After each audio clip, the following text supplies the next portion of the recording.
차량 사기 전에 당연히 일시불이 제일 좋습니다. 근데 일시불 안 되잖아요. 그러니까 이 영상 보시는 겁니다. 차량 구매할 때 그리고 개인일 때와 사업자일 때 또 관점이 다르더라고요. 제가 특히나 지금 법인세 기간 거의 끝나가면서 사업자분들에게 정말 이 질문 많이 받는데, 오늘은 제가 이렇게 비교 한번 해볼 겁니다. 리스, 할부, 그 다음에 장기 렌탈이겠죠. 결국은 리스도 금융 리스와 운용 리스로 또 나뉩니다. 그래서 이 부분들에 대해서 한번 쭉 말씀드려 보겠습니다. 어디까지나 시뮬레이션이니까 참고를 한번 해보시길 바라겠습니다. 자, 먼저 일시금이 제일 싸고 좋은 거 아실 거예요. 그리고 할부도 마찬가지죠. 차량을 내 돈으로 구매하는 가장 확실한 방법이죠. 근데 현금 여유가 없을 때 이자를 조금 낼 수 있지만 그래도 할부가 좀 낫다 라고 생각하시는 분들에게는 할부가 적합할 수 있습니다. 그리고 리스와 장기 렌트 같은 경우는 차량 소유권이 아니라 이용권, 그 회사 명의의 이용권을 제공하는 방식. 그래서 차량의 소유권은 리스 회사나 렌트카 회사에게 있죠. 이거 많이 헷갈려 하시니까 또 얘기 잠깐 짚고 넘어갈 건데, 금융 리스랑 운용 리스의 차이점을 말씀드려 볼 거예요. 제네시스 GV80을 한번 말해 볼게요. 금융 리스 같은 경우는 이게 36개월로 했었을 때 약정 주행거리 6만 킬로 기준으로 봤습니다. 그러면 순월 납입액이 한 271만 9,100원, 270만 원 정도. 이거를 36개월 하니까 한 9,788만 원 정도 나와요. 자, 그 다음에 두 번째로 운용 리스로 하면 어떻게 될까? 약정 주행거리 마찬가지예요. 6만 킬로, 그리고 36개월로 했습니다. 월 순 납입액이 118만 7,600원. 이렇게 36개월의 잔존가치 계산하니까 이 가액이 9,840만 원 정도 나와요.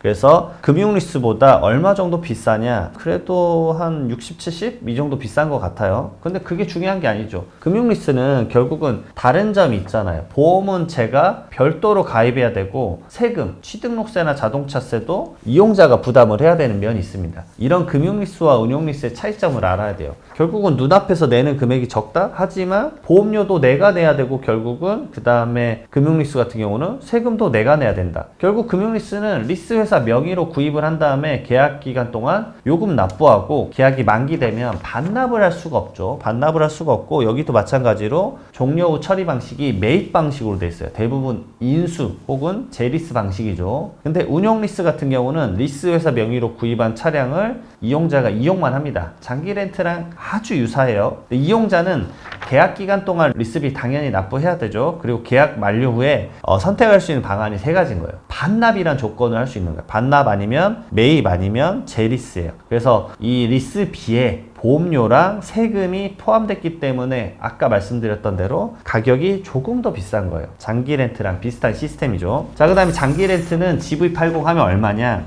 이것도 마찬가지 조건입니다. 그래서 잔존가치가 5,569만 2천원. 방금 봤었던 운용 리스랑 거의 유사해요. 4만원 정도 차이네요. 그리고 정비 같은 경우는 제조사가 AS 해준다 라고 되어 있죠. 말 그대로 렌트니까. 그리고 월 납입액이 117만 7,990원. 거의 유사합니다. 운용 리스랑 거의 유사해서 총액 때려봤더니, 이것도 잔존가치랑 해봤더니 9,809만 9,640원. 거의 유사하다라는 것을 알 수가 있어요. 그래서 운용 리스랑 렌트는 큰 차이가 없고, 뭐 금융 리스는 좀 싼데 사실은 내가 결국 세금이랑 보험료 별도로 내야 되잖아 라고 생각하면 비용 문제는 거의 제가 봤을 때는 비슷할 것 같다. 물론 제가 말하는 지금 비용은 개인이든 뭐 사업자든 상관없이 이를 포괄적으로 말씀드려 본 거예요. 지금 사업자분들이 봐야 되는 부분들은 뒤쪽에, 그럼 내가 사업소득에서 아니면 법인에서 나의 경비가 얼마나 인정받느냐에 따라서 이건 또 다른 관점이에요. 왜냐면 세금이 줄어들거든요. 그걸 활용하면 개인보다 조금 더 돈을 내더라도 더 유리함을 가져갈 수 있어요.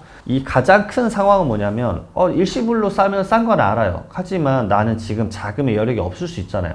그래서 월 납입금이 저렴한 상황에서도 고급차나 수입차를 이용하기가 아주 효율적이다라는 거죠. 그래서 그런 것들을 제재를 주겠다고 해가지고 요즘 연두색 번호판 생겼잖아요. 8천만 원 이상의 법인 차량에 대해서 연두색 번호판량을 달고 있죠. 자, 사업자들은 리스나 장기 렌트 이용이 사실 일반적입니다. 정말 일반적으로 하시고 대부분 리스 시스템을 많이 이용하죠. 왜냐하면 이거는 비용으로 인정받아서 세금 절감 효과가 있기 때문에. 제가 아까 말씀드렸어요. 내가 법인세율이 예를 들어서 19%다. 지방소득세 포함하면 몇 프로예요? 20.9%죠. 그럼 내가 리스로 그 다음에 운영 비용으로 1년에 뭐 2천만 원을 썼다. 2천만 원을 경비로 인정받으면 거의 20% 구간이라고 치면은 얼마가 줄어들죠? 400만 원을 세금을 줄이는데 쓸 수가 있다라는 거예요. 그런 관점이기 때문에 법인이나 개인 사업자는 실제 일시불로 취득하는 게 아니라 리스나 장기 렌트를 많이 쓸 수밖에 없는 구조입니다. 자, 리스는 보험 가입 시 할 때 운전 경력이 인정돼 가지고 나중에 보험료 인하가 가능하죠. 그래서 장기 렌트 같은 경우 경력이 인정되지 않아서 처음에 가입할 때 보험료가 비쌀 수 있습니다. 근데 이건 반대예요. 결국은 리스는 보험이 본인 명의로 되어 있어서 사고 나면 또 할증이 붙을 수도 있죠. 마찬가지로. 그래서 여러 번 사고 나면은 비용이 크게 증가될 수 있습니다. 근데 장기 렌트 같은 경우는 사고 발생하면 면책금 외에 추가 비용이 발생하지 않기 때문에 뭐 운전이 약간 서툴다 하는 경우에는 조금 더 유리할 수 있습니다. 그리고 장기 렌트 같은 경우는 신용도에 영향을 미치지 않는다라고 해요. 그리고 리스는 개인의 부채로 좀 잡힐 수 있죠. 그래서 신용 점수에 약간의 영향을 줄 수 있습니다. 개인이나 직장인 같은 경우는 일시불이나 할부가 좀 나을 것 같아요. 편리하고, 그다음 사업자들은 장기 렌트나 이 리스 시스템을 활용하는 게 좋습니다. 결국 실질적으로 그러면 내가 이제 사업자 형태로 넘어갔다. 그러면 경비 얼마나 인정받느냐? 요걸 또 알아봐야 되죠. 자, 그래서 제가 이런 식으로 알아봤습니다. 우선은 업무용 승용차란 표현을 써요. 그게 뭐냐면 안 되는 것들을 말씀드리게요. 업무용 승용차 같은 경우는 부가가치세 환급도 못 받아요. 그거 관련된 비용이 부가가치세법상 환급이 적용되는 대상이 아니다라는 거. 그러니까 매입세 공제가 안 된다라고 보시면 됩니다. 자, 그리고 안 되는 차량들, 그러니까 말 그대로 웬만한 차량들은 다 이걸 적용을 받아요. 그러니까 업무용 승용차가 되면은 소유 형태별로 비용 인정을 제한을 둡니다. 너 이걸로 업무적으로 안 쓰게 되면은 이 이상의 비용을 인정 못 받아 라고 말을 해줘요. 그래서 업무용 그 승용차 관련된 운행 기록부나 이런 것들까지 꼼꼼히 작성을 해야 돼요. 근데 오늘은 약간 비용 측면에서 집중해서 말씀을 드릴 거고, 업무용 승용차가 아닌 것들, 이런 이제 경차나 구인승 승합차, 아니 화물차, 이륜차 같은 경우는 업무용으로만 사용을 한다 그러면 이 제한 없이, 한도 없이 모든 것을 경비로 인정을 해주고 있습니다. 그리고 업무용 그 운행 기록부도 작성하지 않아도 돼요. 자, 그러면 가겠습니다. 4천만 원부터 볼게요. 4천만 원을 내가 매매로 취득을 했다. 그러면 감가상각비가 연에 정액법으로 매년 5년간 딱 쪼개서 인정을 받을 수 있습니다. 최대 한도 얼마? 800만 원까지 인정을 받아요. 그래서 800만 원이 넘어가면은 감가상각을 인정을 못 받습니다. 근데 4천만 원이면 딱 5년 하면 연당 얼마예요? 딱 800만 원이죠. 그래서 4천만 원짜리 차량이 가장 업무용으로 적합한 차량이에요. 딱 적당해 뭐죠? 그랜저 정도 됩니다. 그랜저 정도. 그리고 차량 운영비 억지로 좀 극대화된 수치를 썼습니다. 2천만 원 썼다라고 해볼게요. 그러면 차량 운행 일지 당연히 작성하셔야 되고, 업무 사용 비율 100%라고 했었을 때 얼마냐? 총 비용 인정받는 경우가 2,800만 원입니다. 결국은 100% 다 인정을 받을 수가 있는 시스템이죠. 자, 그리고 리스나 렌트 표 보시면 알겠지만 감가상각에서 일부씩 인정을 못 받아요. 왜냐하면 리스 같은 경우는 7%, 그 다음에 렌트 같은 경우는 70%만 인정을 해줍니다. 근데 이게 날아가는 게 아닙니다. 왜냐, 이거는 차량 운용비라고 해가지고 차량 운용비로 어차피 경비를 인정을 받아요. 그렇기 때문에 경비를 인정받는 이 총액의 개념이 매매와 똑같이 2,800만 원이 인정받는 거예요. 이렇게 될 수 있다는 거 알고 계셔야 됩니다. 자, 그 다음 8천만 원의 차량이다. 그럼 매매, 리스, 렌트일 때 어떻게 되느냐? 이제부터는 제한이 오기 시작하죠. 왜냐? 감가상각을 5년 정액법. 그러면 8천만 원을 5년으로 나누면 연당 얼마예요? 1,600만 원씩이죠. 그러니까 모든 형태에 대해서 한도가 걸려요. 800만 원까지만 인정받고 나머지 금액들은 인정 못 받고 뒤로 밀리는 경우가 생기는 거죠.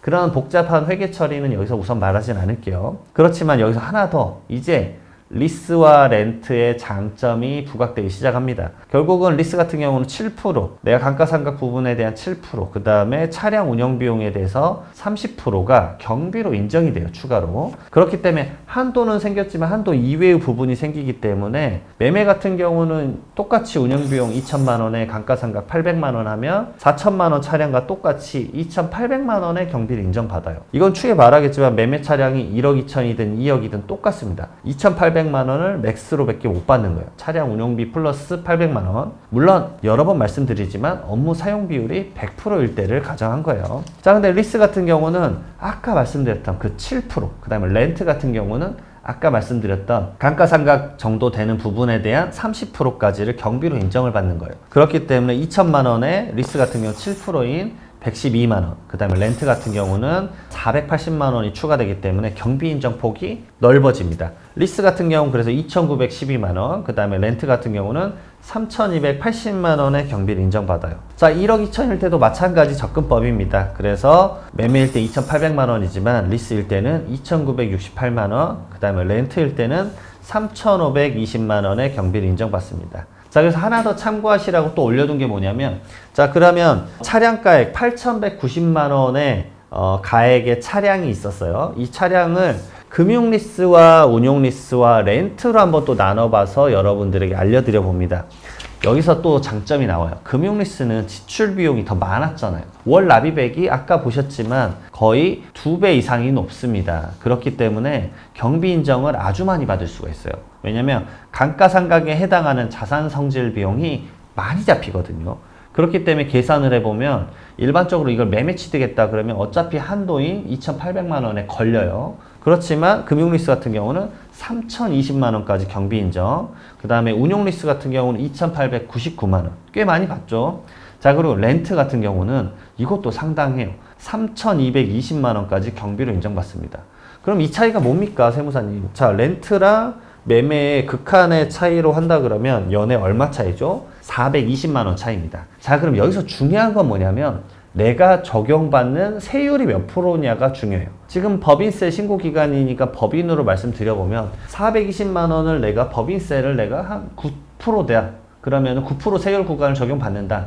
그러면 지방소득세 포함하면 9.9%, 그냥 10%라고 계산해 볼게요. 그럼 420만 원을 더 낸 것에 대해서 42만 원의 경비 처리가 된다라는 거죠. 그러니까 여러분들은 이 관점인 거예요. 내가 420만 원을 더 내는 게 맞을까 아닐까라는 걸 고민해 보셔야 되는 거예요. 왜냐하면 지금 당장 일시불로 살 수 없으니까 렌트를 선택할 수밖에 없는 상황이라고 한다면 렌트 비용을 420만 지출을 더 해요. 하지만 경비로 42만 원 정도는 인정을 받는구나라는 관점으로 가야 되는 겁니다. 그렇기 때문에 비용 자체를 좀 줄이고 싶다 그러면은 운용 리스가 나을 수도 있겠죠. 하지만 경비 처리는 줄어드는 거예요.